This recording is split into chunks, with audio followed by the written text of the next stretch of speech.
കേരളത്തിൽ കുറച്ചൊരു middle aged ആയിട്ടുള്ള ഒരാൾ, എസ്പെഷ്യലി വിമൻ, ഒരു എക്സ്പെരിമെൻ്റൽ സാധനവുമായിട്ട് ഇറങ്ങിക്കഴിഞ്ഞാൽ കുറച്ചധികം ട്രോള് കിട്ടും. ഈ ഭയങ്കര പോസിറ്റീവ് ഓറയുള്ള ആൾക്കാരെ സ്റ്റൈൽ ചെയ്യുക എന്നുള്ളത് കുറച്ച് പാടുള്ള കാര്യമായിട്ടാണ് ഞാൻ മനസ്സിലാക്കുന്നത്. ഒരു സ്റ്റൈലിസ്റ്റുകൾക്ക് കുറച്ച് ചലഞ്ച് ആയിരിക്കും. മമ്മൂക്കയുടെ മൊത്തത്തിലുള്ള ഓറയാണോ അതോ സ്റ്റൈലിങ്ങിന്റെ ഒരു ഗുണം കൊണ്ടാണോ? എല്ലാ ലുക്കും, ഈച്ച് ആൻഡ് എവറി ലുക്ക്, അതിൽ ഒന്നും പറയാനില്ല. ഡ്രസ്സിങ് മാത്രമല്ല, എനിക്ക് മഞ്ജു വാര്യരുടെ ഹെയർ സ്റ്റൈലും ഭയങ്കര ഇഷ്ടമാണ്. ഓരോ തവണയും അത് ഉണ്ടാക്കുന്ന ഒരു ഓറ ഭയങ്കര ഡിഫറെന്റ് ആണ്. സ്റ്റൈലിസ്റ്റിന് ഒരു സെൻസ് ഉണ്ടാവും, മേക്കപ്പ് ആർട്ടിസ്റ്റിന് ഒരു സെൻസ് ഉണ്ടാവും, ക്യാമറാമാൻ ഉണ്ടാവും. ഇതെല്ലാം കൂടി ഒരുമിച്ച് വരുമ്പോഴാണല്ലോ ആ ഒരു ലുക്ക് എന്ന് പറഞ്ഞൊരു കാര്യം വരിക. നമുക്കിരുന്നിട്ട് വെറുതെ ഒരു അഭിപ്രായം പറയുന്ന പോലെ ആയിരിക്കില്ല, അയാൾ ചിലപ്പോൾ പേർപ്പസ്ഫുള്ളി ആയിരിക്കും ആ ഒരു കാര്യം ചെയ്തിട്ടുണ്ടാവുക. നമുക്ക് പുറത്തിരുന്ന് പറയാൻ ഭയങ്കര ഈസി ആയിരിക്കും. ഇംപ്ലിമെന്റ് ചെയ്യുന്നത് കുറച്ച് പാടാണ്.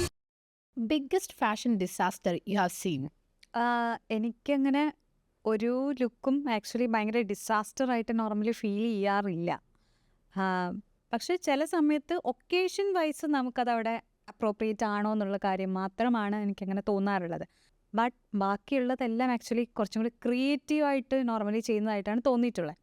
പക്ഷേ ഒരു കാര്യം എനിക്ക് പറയാനുള്ളത്, ഇപ്പോൾ കഴിഞ്ഞ ലാസ്റ്റ് മെറ്റ് ഗാല ലുക്കിൽ എല്ലാവരും സെലിബ്രേറ്റ് ചെയ്ത ഒന്നാണ് ഷാറൂഖ് ഖാൻ്റെ ഒരു ലുക്ക്. പക്ഷെ എനിക്കത് കുറച്ച് സിമ്പിൾ ആയിട്ടാണ് ഫീൽ ചെയ്തത്. അങ്ങനെയാണ് എനിക്ക് ഫീൽ ചെയ്തത്. അത് മാത്രമാണ് അതിൻ്റെ അകത്തുള്ള, ഇപ്പം ഞാൻ പറയുന്നത് ഇപ്പോൾ ഒരു അതിൻ്റെ മൊത്തത്തിലുള്ള ഒരു ആ സമയത്തുണ്ടായിരുന്ന തീം ബേസ്ഡും ബാക്കിയുള്ള ആൾക്കാർ അവരെടുത്തൊരു ക്രിയേറ്റീവ് ആ ഒരു ഇമേജും ഒക്കെ വെച്ച് നോക്കുമ്പോൾ ഇത് കുറച്ചും കൂടി സിമ്പിളായിപ്പോയി.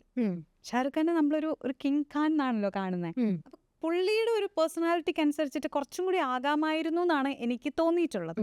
അത്രമാത്രം അങ്ങനത്തെ സജഷൻസ് മാത്രമേ ഉള്ളൂ. പക്ഷെ അതും ഈ പറഞ്ഞ പോലെ വെരി വെരി പേഴ്സണലാണ്. അതൊക്കെ എനിക്ക് തോന്നുന്ന പോലെ ആയിരിക്കില്ല വേറൊരാൾക്ക് തോന്നുക. പക്ഷേ കമ്പാരിറ്റീവ്ലി എനിക്ക് എല്ലാം ക്രിയേറ്റീവായിട്ടാണ് തോന്നുക. ബിക്കോസ് എൻ്റെ തലയിൽ വരാത്ത ഒരു കാര്യമായിരിക്കുമല്ലോ വേറൊരാൾ ചെയ്തിട്ടുണ്ടാവുക. അതും ഈ പറയുന്നത് പോലെ നമുക്കിരുന്നിട്ട് വെറുതെ ഒരു അഭിപ്രായം പറയുന്ന പോലെ ആയിരിക്കില്ല, അയാൾ ചിലപ്പോൾ പേർപ്പസ്ഫുള്ളി ആയിരിക്കും ആ ഒരു കാര്യം ചെയ്തിട്ടുണ്ടാവുക. ഇതെന്താണെന്ന് എക്സ്പ്ലെയിൻ ചെയ്യുമ്പോഴായിരിക്കും നമുക്ക് മനസ്സിലാവുക, ഓക്കെ ഇങ്ങനെ ഒരു തോട്ട് ആണ് ഇതിന്റെ പിന്നിൽ. ആർട്ടിസ്റ്റിക് സെൻസ് ഉണ്ടാവും, ഡെഫിനറ്റ്ലി ഉണ്ടാവും. പിന്നെ ഒരാൾ ഡെഫിനറ്റ്ലി ഇപ്പം നമ്മൾ ഫോട്ടോഷൂട്ട്സ് ആയിക്കോട്ടെ അല്ലെങ്കിൽ അങ്ങനെ ഒരു സാധനം ആയിക്കോട്ടെ, പേഴ്സണൽ സ്റ്റൈലിസ്റ്റ് ഉണ്ടെങ്കിൽ കൂടി ഒരു ആർട്ടിസ്റ്റ് കൺവിൻസ് ആവണം. ഒന്നാമത്തെ കാര്യം, അവർക്കൊരു സെൻസ് ഉണ്ടാവും. ഈ പറഞ്ഞ സ്റ്റൈലിസ്റ്റിനൊരു സെൻസ് ഉണ്ടാവും, മേക്കപ്പ് ആർട്ടിസ്റ്റിനൊരു സെൻസ് ഉണ്ടാവും, ക്യാമറാമാൻ ഉണ്ടാവും. ഇതെല്ലാം കൂടി ഒരുമിച്ച് വരുമ്പോഴാണല്ലോ ആ ഒരു ലുക്ക് എന്ന് പറഞ്ഞൊരു കാര്യം വരിക. അപ്പം അതിൽ ഡെഫിനറ്റ്ലി നമുക്ക് പുറത്തിരുന്ന് പറയാൻ ഭയങ്കര ഈസി ആയിരിക്കും. ഇംപ്ലിമെന്റ് ചെയ്യുന്നത് കുറച്ച് പാടാണ്. ഈ ഹാലോവിൻ ഡേയിൽ പാർവതി തിരുവോത്ത് ആക്ച്വലി ഒരു ലുക്ക് ട്രൈ ചെയ്തിട്ടുണ്ടായിരുന്നു. അത് ആ ഒരു ഒക്കേഷൻ വൈസ് ട്രൈ ചെയ്തതാണ്. ബട്ട് അത് സോഷ്യൽ മീഡിയയിലേക്ക് വന്നപ്പം ഭയങ്കര ആളുകൾ ഭയങ്കര ഡിസാസ്റ്റർ ആയിട്ട് പറയുന്നുണ്ടായിരുന്നു, ഭയങ്കര ട്രോളായിട്ട് പറയുന്നുണ്ടായിരുന്നു. അത് ചിലർക്കത് അംഗീകരിക്കാൻ ബുദ്ധിമുട്ടുള്ളതുകൊണ്ടായിരിക്കും, എക്സ്പെരിമെൻറ്റ്സ് അംഗീകരിക്കാൻ ബുദ്ധിമുട്ടുള്ളതുകൊണ്ടായിരിക്കും. അങ്ങനത്തെ എക്സ്പെരിമെൻറ്റ്സിന് ട്രോള് ചെയ്യുന്നതും ആ ഒരു എക്സ്പെരിമെൻറ്റ്സിനെ പറ്റിയിട്ട് എന്താ പറയുന്നത്? അത് എനിക്ക് തോന്നുന്നത്, ഒന്നാമത്തെ കാര്യം ഇവിടെ പ്രത്യേകിച്ച് കേരളത്തിൽ കുറച്ചൊരു മിഡിൽ ഏജ്ഡ് ആയിട്ടുള്ള ഒരാൾ, എസ്പെഷ്യലി വിമൻ, ഒരു എക്സ്പെരിമെൻ്റൽ സാധനവുമായിട്ട് ഇറങ്ങിക്കഴിഞ്ഞാൽ കുറച്ചധികം ട്രോള് കിട്ടും. ആൻഡ് അവർ കുറച്ച് ഒപ്പീനിയനേറ്റഡ് ആയിട്ടുള്ള പേഴ്സണാലിറ്റി ആണെങ്കിൽ കുറച്ചും കൂടി കൂടുതലായിരിക്കും. അതാണ് അതിനകത്ത് ബേസിക്കലി ഉള്ളതെന്നാണ് ഞാൻ മനസ്സിലാക്കുന്നത്. ദാറ്റ് മീൻസ് ഉർഫി ട്രൈ ചെയ്യുന്ന കുറേ എക്സ്പെരിമെൻറ്റ്സ് ഇനിഷ്യൽ സ്റ്റേജിൽ എനിക്ക് തോന്നുന്നു കുറേ പേര് അതിനെയൊക്കെ ഭയങ്കരമായിട്ട് നെഗറ്റീവായിട്ട് ബുള്ളിങ് ചെയ്തിട്ടുണ്ട്, ട്രോൾസ് വന്നിട്ടുണ്ട്. ബട്ട് ഇപ്പോൾ ആളുകൾ അത് അംഗീകരിക്കുന്നുണ്ട്, അക്സെപ്റ്റ് ചെയ്യുന്നുണ്ട്, അവരുടെ ക്രിയേറ്റിവിറ്റീനെ അക്സെപ്റ്റ് ചെയ്യുന്നുണ്ട്. ഒപ്പീനിയേറ്റഡ് ആയിട്ടുള്ള ആളുകൾ വരുമ്പോഴാണ് ഇങ്ങനത്തെ ട്രോൾസ് വരുന്നതെന്ന് എനിക്കും തോന്നിയിട്ടുണ്ട്. അതെ അതെ അതെ അതായത് ഒന്നാമത്തെ കാര്യം, നമ്മൾക്കൊരു അഭിപ്രായം ഉണ്ടാവുക, അതിൽ സ്റ്റിക്ക് ഓൺ ചെയ്ത് നിൽക്കുക, അതിനെപ്പറ്റി സംസാരിക്കുക എന്നുള്ളത് അത്ര പെട്ടെന്ന് ആൾക്കാർക്ക് അക്സെപ്റ്റ് ചെയ്യാൻ കുറച്ച് ബുദ്ധിമുട്ടായിരിക്കും. പിന്നെ ഫാഷനെ പറ്റി ആവുമ്പോഴാണ് പിന്നെയും കുറച്ച് ആൾക്കാരൊന്ന് സൈലൻ്റ് ആവുക. ബിക്കോസ് ഫാഷൻ ഇപ്പോഴും എല്ലാവരും വിചാരിക്കുന്നത് ഒരു എന്താ പറയുക, സ്ത്രീകളുടെ മാത്രമുള്ളൊരു ഏരിയ ആയിട്ടൊക്കെയാണ് കുറേ പേരൊക്കെ കാണുക. അതിൻ്റെ പുറത്തൊക്കെ മാത്രം കുറേയൊക്കെ അവർ സഹിക്കും. എന്നാലും ഭയങ്കര എക്സ്പെരിമെൻ്റ് ഒക്കെ കണ്ടു കഴിഞ്ഞാൽ പറയും. ഇപ്പോൾ ബോളിവുഡിലാണെങ്കിൽ പിന്നെ നടന്മാർ രൺബീർ നന്നായിട്ട് എക്സ്പെരിമെന്റ് ചെയ്യുന്ന ആളാണ്. എനിക്ക് അവളുടെ സ്റ്റൈലിംഗ് ഭയങ്കര ഇഷ്ടമാണ്. ബോളിവുഡിലാണെങ്കിൽ. മലയാളത്തിലേക്കാണെങ്കിൽ വീണയുടെ കൺസെപ്റ്റിലാണ് ആരാണ് നന്നായിട്ട് ഡ്രസ്സിങ് സെൻസ് ഒക്കെ ഉള്ള ആളുകൾ? മമ്മൂക്ക. അതിൽ ഇനി മമ്മൂക്കയുടെ മൊത്തത്തിലുള്ള ഓറയാണോ അതോ സ്റ്റൈലിങ്ങിന്റെ ഒരു ഗുണം കൊണ്ടാണോ എന്തുകൊണ്ടാണെന്ന് എനിക്ക് അറിയില്ല. But എല്ലാ ലുക്കും, ഈച്ച് ആൻഡ് എവറി ലുക്ക്, അതിൽ ഒന്നും പറയാനില്ല. പിന്നെ മോഹൻലാലിന്റെ നമ്മുടെ ബിഗ് ബോസിലെ ലുക്കും അതിൽ പക്ഷെ ചില സമയത്ത് എനിക്ക് കുറച്ച് അതിൽ പ്രശ്നങ്ങൾ തോന്നിയിട്ടുണ്ട്. ഇറ്റ്സ് ലൈക്ക് ഇപ്പം ലാലേട്ടൻ്റെ ഒരു എന്താ പറയുക, ബോഡിയുടെ ഒരു ഷേപ്പ് വെച്ചിട്ട് അങ്ങനെ നമ്മൾ അനലൈസ് ചെയ്യുമ്പോൾ ഇറ്റ്സ് ലൈക്ക് കുറച്ചും കൂടി ഒരു ഓൾമോസ്റ്റ് ഒരു ഇൻവേർട്ടഡ് ട്രയാങ്കിൾ പോലെയാണ് എനിക്ക് ഫീൽ ചെയ്തിട്ടുള്ളത്. അപ്പോൾ അതിന് ആ ഇൻവേർട്ടഡ് ട്രയാങ്കിളിന് അപ്പം ഈ അപ്പർ ബോഡിയിൽ മാത്രം ഫോക്കസ് ചെയ്തിട്ടുള്ളതാണ് കൂടുതലായിട്ടും ആ സമയത്ത് കൊടുത്തിട്ടുള്ള കുറേ കാര്യങ്ങൾ. അപ്പം മാത്രമേ എനിക്ക് ചിലതൊക്കെ എനിക്ക് അത്ര ഭയങ്കരമായിട്ട് ഓക്കെ ആയിട്ട് തോന്നിയിട്ടില്ല. പക്ഷേ പുള്ളി അത് ക്യാരി ചെയ്യുന്ന വേ കോൺഫിഡൻ്റ് ആയിട്ട് അത് നമുക്ക് ഈ പറയുന്നത് പോലെ പുള്ളി അത് ഇട്ടിട്ട് വരുമ്പോൾ നമുക്ക് വേറൊന്നും നമുക്ക് തോന്നില്ല, അതായത് പ്രശ്നം തോന്നില്ല. ശാന്തി എനിക്കൊന്ന് ലാസ്റ്റ് ചെയ്തിരിക്കുന്നത് ശാന്തി. അത് ഓരോ എനിക്ക് തോന്നുന്നു ഓരോ ബിഗ് ബോസിന്റെയും സമയത്ത് ആ ഡിഫറൻസ് ഞാൻ കണ്ടിട്ടുണ്ട്. ആദ്യം ഈ പറഞ്ഞ പോലെ ജിഷാദ് ചെയ്തിട്ടുള്ള സമയത്ത്, പ്രവീൺ വർമ്മ ചെയ്തിട്ടുള്ള സമയത്ത്, ശാന്തി ചെയ്തിട്ടുള്ള സമയത്തും. പക്ഷെ എനിക്ക് തോന്നുന്നു അത് മോസ്റ്റ്ലി അവരുടെ സ്റ്റൈലിങ്ങും കൂടിയല്ല, അതിലെനിക്ക് തോന്നുന്നു ബിഗ് ബോസിന്റെ ഒരു ഇതും കൂടി ഉണ്ട്. ബിക്കോസ് അവരുടെ സെറ്റും അതിന്റെ ബാക്ക്ഡ്രോപ്പും അതെല്ലാം കൂടി ഇതിനകത്തൊരു എലമെന്റ് ആണ്. അല്ലാതെ ഞാൻ ബിക്കോസ് എനിക്ക് ഈ സ്റ്റൈലിസ്റ്റുകളുടെ ഒക്കെ എനിക്ക് അവരുടെ വർക്കൊക്കെ എനിക്ക് ഭയങ്കര ഇഷ്ടമുള്ള വർക്കുകളുണ്ട്. എസ്പെഷ്യലി എനിക്കൊന്ന് പ്രവീൺ വർമ്മയൊക്കെ പുള്ളി ഒരു ആർട്ടിസ്റ്റും കൂടിയാണ്. പുള്ളി ആ കുറിപ്പിന്റെ ഒക്കെ കോസ്റ്റ്യൂംസ് ഒക്കെ ചെയ്തേക്കണേ, അതൊക്കെ ഭയങ്കര രസമുള്ള കോസ്റ്റ്യൂംസ് ആണല്ലോ. അപ്പൊ അങ്ങനെയൊക്കെ നോക്കുമ്പോൾ അപ്പൊ എനിക്ക് മനസ്സിലായത് ഇവരുടെ ഒരു കാര്യമല്ല കൂടുതലായിട്ട് അതിനകത്ത് ഉണ്ടാവുക, അവിടെ നിന്നുള്ളൊരു സജഷൻസ് ഉണ്ടാവുമല്ലോ എങ്ങനെ വേണം എന്നുള്ളത്, അത് ഇതിനകത്തൊരു എലമെന്റ് ആയിരിക്കും. ആക്ട്രസ് മഞ്ജു വാര്യർ ആളുടെ മൂവീസിലെ മാത്രമല്ല ഒരുപാട് ഒക്കേഷൻസിലെ ആണെങ്കിലും ഇപ്പം ഇൻസ്റ്റഗ്രാമിൽ പോസ്റ്റ് ചെയ്യുന്ന ഫോട്ടോസ് ആണെങ്കിലും ആ ഒരു സ്റ്റൈലിംഗ്, ദാറ്റ് സ്റ്റൈലിസ്റ്റ് ലിജിയാണ് അത് ചെയ്തിരിക്കുന്നത്. മഞ്ജുവാര്യരുടെ മേക്ക് ഓവറിന് ഈ ലേറ്റസ്റ്റ് ആളുടെ സ്റ്റൈലിങ്ങിന് ഒരുപാട് പ്രാധാന്യമുള്ളതായിട്ട് എനിക്ക് തോന്നിയിട്ടുണ്ട്. ആളുടെ ലേറ്റസ്റ്റ് സ്റ്റൈലിങ്ങിനെ പറ്റി എന്താ പറയാനുള്ളത്?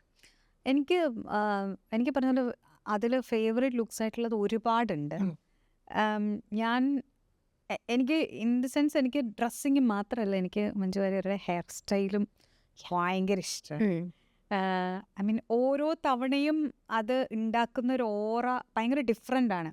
അതായത് ഒരേ സമയം നമുക്ക് ഭയങ്കര ക്യൂട്ട്നെസ്, ഒരു അപ്രോച്ചബിൾ സാധനം ഫീൽ ചെയ്യുമെങ്കിലും അതേ സമയം തന്നെ ഭയങ്കര റെസ്പെക്റ്റും ഭയങ്കര പവർ. എനിക്ക് തോന്നുന്നു ഇവിടെ പവർ ഡ്രസ്സിങ് എന്നുള്ള സാധനമൊക്കെ ഭയങ്കര ആ കോൺസെപ്റ്റൊക്കെ ഭയങ്കര കുറവാണ്. പക്ഷേ ഇപ്പം മഞ്ജു വാര്യരുടെ കാര്യത്തിലാണ് ഇപ്പം വിത്തൗട്ട് പവർ ഡ്രസ്സിങ് ഒരാൾക്ക് ഭയങ്കര പവർ ഫീൽ ചെയ്യുന്നത്. അത് ആ ഓറ കൊണ്ട് മാത്രം ഫീൽ ചെയ്യുന്നൊരു പവർ ഉണ്ട്. അത് ആളുടെ സ്റ്റൈലിങ്ങിൻ്റെ കാര്യത്തിനകത്ത് ആ ഒരു കാര്യത്തെ, ആ ഒരു പവറിനെ ചില സമയം കുറച്ചൊന്ന് സോഫ്റ്റ് ആക്കും, ചില സമയം കുറച്ചതിനെ ഒന്ന് എൻഹാൻസ് ചെയ്യും, ചില സമയം കുറച്ചും കൂടി ഒന്ന് ബാലൻസ്ഡ് ആക്കും, ചില സമയം അത് ഭയങ്കര കുറച്ച് താഴ്ത്തി പിടിക്കും. അതാണ് അതിൻ്റെ അകത്ത് മൊത്തത്തിൽ ഞാൻ കാണുന്നത്. ഇപ്പം റീസെൻ്റ് ആയിട്ട് നമ്മളൊക്കെ കണ്ടിട്ടുള്ളത് ആരോ എന്ന് പറഞ്ഞിട്ടുള്ള ആ ഒരു ഷോർട്ട് ഫിലിം രഞ്ജിത്ത് ഡയറക്റ്റ് ചെയ്ത ഷോർട്ട് ഫിലിമിലാണ്. അപ്പോൾ അതിൻ്റെ അകത്താണെങ്കിലും ഭയങ്കര ഒരു ബ്രീസി വൈബാണ് ഫീൽ ചെയ്യുന്നത്. അത് സോഫ്റ്റ് ലുക്കാണ്, ഭയങ്കര സോഫ്റ്റ് ലുക്കാണ്. ന്യൂട്രൽ ഒരു കളർ, ഒരു ഡിഫറൻസ് ഒന്നുമില്ല. ഫെമിനൈൻ ആണ് അല്ലേ, ഭയങ്കര ഫെമിനൈൻ ആയിട്ടും കൂടി ഫീൽ ചെയ്യുന്നുണ്ട്, കുറച്ചൊരു ആർട്ടിസ്റ്റിക് ആയിട്ട് ഫീൽ ചെയ്യുന്നുണ്ട്. അത് എല്ലാം കൂടിയാണ്, എല്ലാത്തിൻ്റെയും കൂടി ഒരു മിക്സാണ്. അപ്പോൾ അത് എനിക്ക് ഒരുപാട് പേർക്ക് അത് റിലേറ്റബിളും കൂടിയാണ്. അങ്ങനെ ഒരു ലുക്ക് ചെയ്യുന്നുണ്ട്. പക്ഷെ ആള് ഇങ്ങനെ ഭയങ്കര ഭംഗിയിൽ നിൽക്കുന്നുണ്ട്. ലാലേട്ടൻ പറഞ്ഞ പോലെ തന്നെയാണ്, വരുമ്പോൾ ഫ്രെയിമിൽ വരുമ്പോഴത്തെ ആ ഒരു പോസിറ്റീവ് ഓറയാണ് അതിൻ്റെ കാരണം എന്ന് പറയുന്നത്. അതെ, അത് പക്ഷെ ഭയങ്കര അത് ഈ പറയുന്ന പോലെ ഈ ഭയങ്കര പോസിറ്റീവ് ഓറയുള്ള ആൾക്കാരെ സ്റ്റൈൽ ചെയ്യുക എന്നുള്ളത് കുറച്ച് പാടുള്ള കാര്യമായിട്ടാണ് ഞാൻ മനസ്സിലാക്കുന്നത്. ഒരു സ്റ്റൈലിസ്റ്റുകൾക്ക് കുറച്ച് ചലഞ്ച് ആയിരിക്കും. കാരണം ഇതിനെ ചില സമയത്തൊന്ന് ഡൗൺ ചെയ്യണമെന്നുണ്ടെങ്കിൽ അത് കുറച്ച് പാടാണല്ലോ. അവരുടെ മൂഡ് അനുസരിച്ചിരിക്കും ചില കാര്യങ്ങൾ. ചില അത് ഐ കൻ അണ്ടർസ്റ്റാൻഡ്.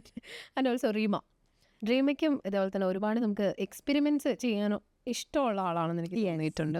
ഒരുപാട് എക്സ്പെരിമെൻറ്റ് ചെയ്യുന്നുണ്ട്. ആളുടെ ഹെയർ ടെക്സ്ചർ വെച്ചിട്ടാണെങ്കിലും ഒരുപാട് എക്സ്പെരിമെന്റ് ചെയ്യുന്ന ആളാണ്. റീമേനെ ഓൾറെഡി വീണ ചെയ്തിട്ടുള്ള ആളാണ്. അപ്പം അതുകൊണ്ട് എങ്ങനെയാണ് റീമേനെ സ്റ്റൈൽ ചെയ്യുമ്പോൾ എങ്ങനെ ചലഞ്ചസ് അങ്ങനെ എന്തെങ്കിലും ഉണ്ടോ? ഭയങ്കര ഈസി ബ്രീസി പരിപാടിയാണോ? റിമ ആക്ച്വലി ഈ പറയുന്ന പോലെ ഇൻഡെപ്ത് അതിൽ ചിന്തിക്കുന്ന ഒരാളാണ്. അപ്പോൾ റിമയ്ക്ക് ഇങ്ങനെ ഈച്ച് ആൻഡ് എവറി കാര്യത്തിൽ ഇൻഡെപ്ത് നമ്മളോട് ചോദിക്കും. റിമ കൺവിൻസ്ഡ് ആവാതെ അത് ചെയ്യില്ല. അപ്പം എന്തുകൊണ്ട് ആ കളർ, എന്തുകൊണ്ട് ഈ ഒരു സ്റ്റൈലിങ്, എന്തുകൊണ്ട് അങ്ങനെ, അല്ലെങ്കിൽ അങ്ങനെ ആലോചിക്കുന്ന ആളാണ്.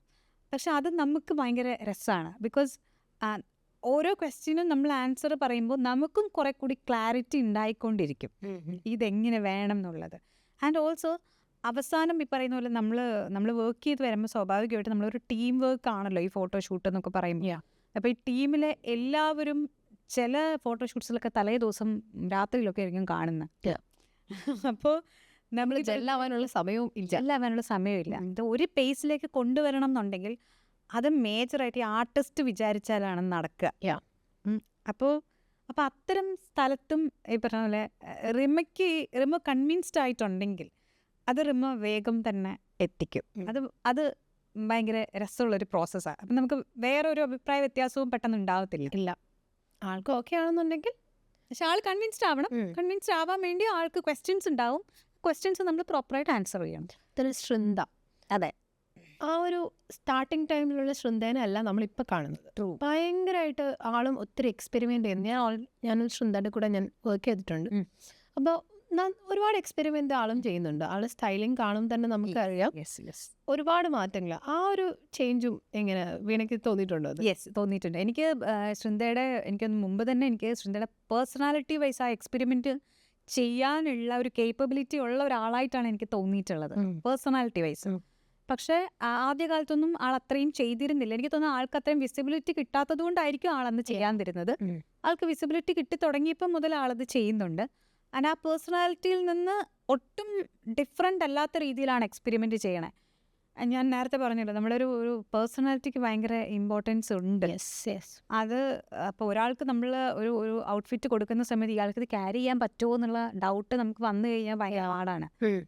പക്ഷേ ശൃന്ദയുടെ കാര്യത്തിലൊന്നും നമുക്കങ്ങനെ ഫീൽ ചെയ്യില്ല. അതെ, മോഡേൺ അടുത്തത് എന്താ വരാൻ പോകുന്നത്, എങ്ങനെയായിരിക്കും ആൾ വരാം. അപ്പം കുറച്ച് മുന്നേ രൺവീറിൻ്റെ കാര്യം പറഞ്ഞില്ലേ, രൺവീറിൻ്റെ ഒക്കെ കാര്യം പറയുന്നത് നമ്മൾ മറ്റേ എന്തെങ്കിലുമൊക്കെ ഷോ കാണുന്ന സമയത്ത് സ്വാഭാവികമായിട്ട് നമ്മളിങ്ങനെ വെയിറ്റ് ചെയ്തിരിക്കുന്നത് രൺവീർ ഇനി ഏത് കോലത്തിലായിരിക്കും ഇതിൽ വരാൻ പോകുന്നത് എന്നായിരിക്കും.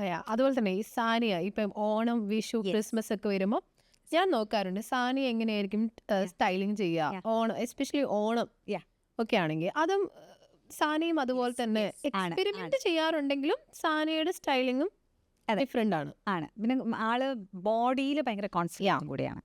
അതാണ് മെയിൻ ആയിട്ടുള്ള കാര്യം എന്ന് പറയുന്നത്. അത് ഭയങ്കര ഇമ്പോർട്ടൻ്റ് ആയിട്ടുള്ള ഒരു കാര്യമാണ്. നമ്മൾ ചില ആൾക്കാർക്ക്, ചില ആർട്ടിസ്റ്റുകളെ സംബന്ധിച്ചിടത്തോളം അവരുടെ ബോഡി വൈസുള്ള ഇൻസെക്യൂരിറ്റീസ് ഉണ്ടാവും. അപ്പം നമുക്ക് ഒരുപാട് നമുക്ക് ഈ പറഞ്ഞതുപോലെ ഒത്തിരി ഫോഴ്സ് ചെയ്യാനും പറ്റില്ല. ബിക്കോസ് അവർ ഫ്രെയിമിൽ വരുമ്പോൾ അവരുടെ മൂഡും കൂടെ ഒരു ഇമ്പോർട്ടൻ്റ് ആയിട്ടുള്ള ഒരു കാര്യമാണല്ലോ. അപ്പം നമ്മൾ അതിനനുസരിച്ച് ചെയ്യും. ഇപ്പം സാനിയുടെ കാര്യത്തിലൊന്നും അങ്ങനെ ഒരു പ്രശ്നം ഇല്ല. ലൈക്ക് ലേറ്റസ്റ്റ് ട്രെൻഡായിരുന്നു ആക്സസറീസിൽ ബുഗാഡി ആൻഡ് സെപ്റ്റം. ബുഗാഡി പിയേഴ്സിങ്ങും സെപ്റ്റവും എല്ലാ സ്റ്റൈലിനും ചേരുമോ? എല്ലാ സ്റ്റൈലിനും ചേരും എന്ന് പറയാൻ പറ്റില്ല. പക്ഷെ നമുക്ക് പറയുന്ന പോലെ നമുക്കതിൻ്റെ അകത്ത് എന്തെങ്കിലും ബാക്കി എലമെൻറ്റ് ബാക്കി കൊണ്ടുവന്ന് എത്തിച്ചാൽ മതിയല്ലോ. സോ അതുകൊണ്ട് അതിപ്പം ചെയ്തിട്ടുണ്ട് എന്നുള്ളത് കൊണ്ട് വേറെ വലിയ പ്രശ്നമില്ല. സെപ്റ്റം ഒക്കെ പക്ഷെ നമുക്ക് ഹൈഡ് ചെയ്ത് വെക്കാമല്ലോ. സെപ്റ്റം ഇത് പിയേഴ്സിങ് ഉണ്ടെങ്കിൽ മുകളിലേക്ക് തിരിച്ചു വെക്കാം. ചില ഔട്ട്ഫിറ്റിന് മാച്ച് ആവുന്ന രീതി. ഞാനിപ്പം ബുഗാഡിയുടെ ചെയ്തിട്ടുണ്ട്. സിൽവറാണ് ഞാൻ ചെയ്തിരിക്കുന്നത്. എപ്പോഴും ഒരേ ഇടാന്ന് പറഞ്ഞാൽ വെരി ടാസ്ക് ആയതുകൊണ്ട് നമ്മൾ മാച്ച് മെറ്റൽ റൂൾസ് ഒന്നും ഫോളോ ചെയ്യാതെ ചിലപ്പോൾ ഞാൻ വെയർ ചെയ്യാറുണ്ട്. കാരണം എന്ന് വെച്ചാൽ ചിലപ്പോൾ അത് സിൽവറാണ്, ചിലപ്പോൾ ഗോൾഡ് വെയർ ചെയ്യണമെന്നുണ്ടെന്നുണ്ടെങ്കിൽ ചിലപ്പോൾ അത് വെയർ ചെയ്ത് പോകും. ചില സമയം എനിക്കൊരു മിസ്മാച്ച് ആയിട്ട് എനിക്കും തോന്നാറുണ്ട്. അല്ലേ, ഇപ്പൊ കഴിഞ്ഞ വർഷത്തെ ഈ വർഷവും വരാൻ പോകുന്ന ട്രെൻഡിൽ നിൽക്കുന്ന ഒരു സാധനമാണ് മിക്സ് മെറ്റൽസ് എന്ന് പറയുന്നത്. അത് ആക്ച്വലി ഇൻ ട്രെൻഡിലുള്ള ഒരു സാധനമാണ്. നമ്മൾ സെപ്പറേറ്റ് അക്സസറീസ് ചെയ്യുമ്പോഴാണ് നമുക്ക് ഈ പ്രശ്നം നമ്മൾ ആലോചിക്കുക, ഇത് മിക്സ് ആൻഡ് മാച്ച് ചെയ്യാൻ പാടുണ്ടോ, ഒറ്റ ഒരു സാധനത്തിൽ നിൽക്കണ്ടേ എന്നുള്ളത്. പക്ഷേ ഈ ഇപ്പം നമ്മൾ വാച്ചിൻ്റെ ഡിസൈൻസ് ഒക്കെ എടുത്ത് നോക്കിക്കഴിഞ്ഞാൽ എസ്പെഷ്യലി നമുക്ക് കാണാൻ പറ്റും അതിനകത്ത് മിക്സ് മെറ്റൽസ്, സിൽവറും ഗോൾഡും കൂടെ മിക്സ് ആയിട്ടാണ് വരിക. സ്ട്രാപ്പ് കൂടുതലും ഇപ്പോൾ, ബിക്കോസ് അത് ട്രെൻഡിലുള്ള ഒരു സാധനമാണ് മിക്സ് മെറ്റൽസ്. അപ്പം അത്തരത്തിലത് ആലോചിക്കുകയാണെങ്കിൽ അത് നല്ലതായിരിക്കും. പിന്നെ ഈ ഇപ്പം ബുഗാഡി ആയിക്കോട്ടെ, ഈ പറഞ്ഞ പിയേഴ്സിങ് ആയിക്കോട്ടെ, ഇതിപ്പോൾ ലോക വന്നതിന് ശേഷം ഇത് കുറച്ചും കൂടി പോപ്പുലറായി. ആൻഡ് ഇത് രണ്ടും ഈ ഒരു ട്രൈബൽ ആ ഒരു ഇതിൽ നിന്ന് വന്നതാണ്. അതെ അതെ. ഇപ്പോൾ ആക്ച്വലി ആൾക്കാർ അവരുടെ പേഴ്സണാലിറ്റി കുറച്ചും കൂടി ഫ്രീ ആയിട്ടുള്ള ഫ്രീ സ്പിരിറ്റ് ആണ് എന്നുള്ളത് കാണിക്കാൻ വേണ്ടിയിട്ട് ബോൾഡ് ആണ് എന്ന് കാണിക്കാൻ ബൊഹീമിയൻ, ഫ്രീ സ്പിരിറ്റഡ് അങ്ങനെയുള്ള ഒരു സാധനം കാണിക്കാൻ വേണ്ടിയിട്ടും കൂടിയാണ് ഈ തരം ഇത് യൂസ് ചെയ്യുന്നത്. പക്ഷെ അത് ഈ പറഞ്ഞ പോലെ സ്റ്റേറ്റ്മെന്റ് ആയിട്ടാണ് എനിക്ക് തോന്നിയിട്ടുള്ളത്. എനിക്കത് ആരുടെയും അങ്ങനെ ഭയങ്കര ബോറായിട്ടൊന്നും എനിക്ക് ഇതുവരെ തോന്നിയിട്ടില്ല. ആൻഡ് എന്താ പറയുക, ഇപ്പം ചില പിയേഴ്സിംഗ് ഒക്കെ കാണുമ്പോൾ ഇപ്പം എനിക്ക് ഇപ്പം ഈ ബുഗാഡി പോലെയുള്ള സാധനമൊക്കെ എനിക്ക് ചില സമയത്ത് എനിക്ക് ചെയ്യണം എന്ന് തോന്നാറുണ്ട്. പക്ഷേ അതിൻ്റെ ഒരു റിസ്ക് ഫാക്ടറൊക്കെ ആലോചിക്കുമ്പോൾ മാത്രമാണ് നമ്മളൊന്ന് ചെയ്യുന്നത്. അല്ലാതെ നമ്മൾ കവളിൽ ചെയ്യുന്ന പിയേഴ്സിംഗ് ഉണ്ട്. ഈ പിയേഴ്സിംഗ് ഒക്കെ ശരിക്കും ചിലർ ചെയ്യുമ്പം ചിലർ വളരെ കൂളായിട്ട് ചെയ്യാറുണ്ട്. അതും ഒരു സ്റ്റൈലിങ്ങിനൊരു ഭയങ്കര ഭാഗമാണല്ലോ. ചിലത് ബോൾഡ് ഫീൽ ചെയ്യും, നമുക്ക് നോർമലായിട്ട് ഫീൽ ചെയ്യാറില്ല ചില സമയങ്ങളിൽ എനിക്കത് കാണാൻ നേരത്ത്.